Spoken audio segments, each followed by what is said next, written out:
Really good to have you with us, Doctor. Can we begin with this situation in Gaza? Because I know you've been to the enclave several times in your capacity as a doctor. We know this war on Gaza has now passed the 1-year mark. What is your understanding in terms of the situation on the medical crisis that's happening there right now? Just how bad is it for hospitals there? Well, this is, to my knowledge, the worst medical man-made disaster in human history. I cannot recall any other situation where a state and a state army has been doing so systematically attacks on the healthcare system and on the healthcare providers. The recent UN report that came last Friday is summing up that the Israeli occupation forces have perpetrated more than 1,000 attacks on healthcare in Gaza and the West Bank during the last year alone, and killed more than 800 healthcare workers. So this is a systematic modus of operation, and the report also states that they, quote, they have plans and procedures to attack healthcare, unquote. So that alone is a disgrace for the US and Israel, of course, because all of these institutions and personnel are protected by international law. So that's beyond any doubt the worst attack ever on healthcare and healthcare personnel. But I think the most devastating and inhuman part of the Israeli politics is the systematic starvation and thirsting of 2.2 million people, of whom half are children. This is beyond doubt a systematic genocide. And I'm sick and tired of listening to the US trying to put some makeup on their brutal policies of supporting Israel with endless amounts of arms and bombs. This is an obscene masquerade, and I think it is an insult to any intelligent person on earth what they are now claiming in the UN Security Council, that they are protesting against Israel's lack of supply of humanitarian resources. It's right that it's only 50 trucks entering Gaza per day now.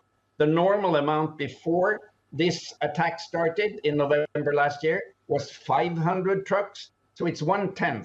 This is by all means a systematic and brutal and also very sadistic way of eliminating the Palestinian people and to fulfill their colonial ambitions of taking over Gaza. They use the medical system as a way to strangulate the people of Gaza, and the scenes have been horrible for a year, and I cannot understand why the European states are not standing up and demanding from the United States to stop the weapons supply to Israel. It's good news that Ireland and Spain now will demand that EU is canceling the trade agreements with Israel. The only language Israel is understanding, it is sanctions, and it is economical crisis, and it is stop in weapon supplies.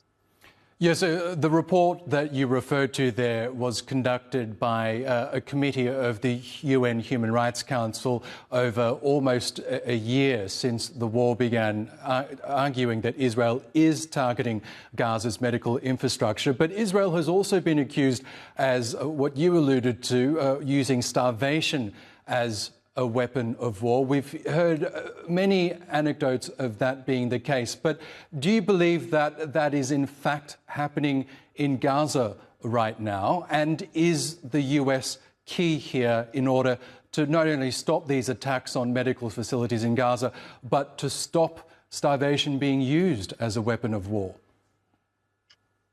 Absolutely. And starvation is a weapon of mass destruction, and weapons of mass destruction are illegal according to international law. So there is absolutely no doubt that Israeli officials use both disease, epidemic diseases, and starvation as a tool, a means to obtain their goal, which is the colonization and the annexation of Palestine. I mean, it can be absolutely no doubt that this problem could have been solved within 24 hours had the gates to Gaza been opened and had the international flow of humanitarian supplies under international control, mind you, not under Israeli control, been allowed, as usual is in disasters, this problem would not, this disaster would not have occurred. So this is a planned strangulation. And we have to understand also that among 2.2 million people, there are people with heart disease, with diabetes, with psychiatric disorders, and not at least with infections who are lethal, who needs a healthcare system. It's not only those who are affected by the bombs and the shooting of civilians. All of these people, they go under the radar. We don't know the numbers of how many of them are dying from avoidable causes. The last report from the UN was that now it's 42,000 killed. This is probably a gross underestimate. I would imagine 25% underestimate. I think we're reaching 55,000 killed and 100,000 wounded. This alone is a taxing of a health system which no health system in the world could amend, let alone a system that is being strangulated and do not get supplies. So it's on the one side, it is the lack of food and water. On the other side, it's the lack of supplies to the hospitals. This is systematic genocide signed off by the United States of America and by Israel, with the silent support by the governments of EU. It is one of the greatest human disgraces. It is a complete moral collapse in the West, and it will stain our history for generations to come. Okay, Dr. Mads Gilbert, we will have to leave it there. But thank you so much for sharing your thoughts with us here on TRT World.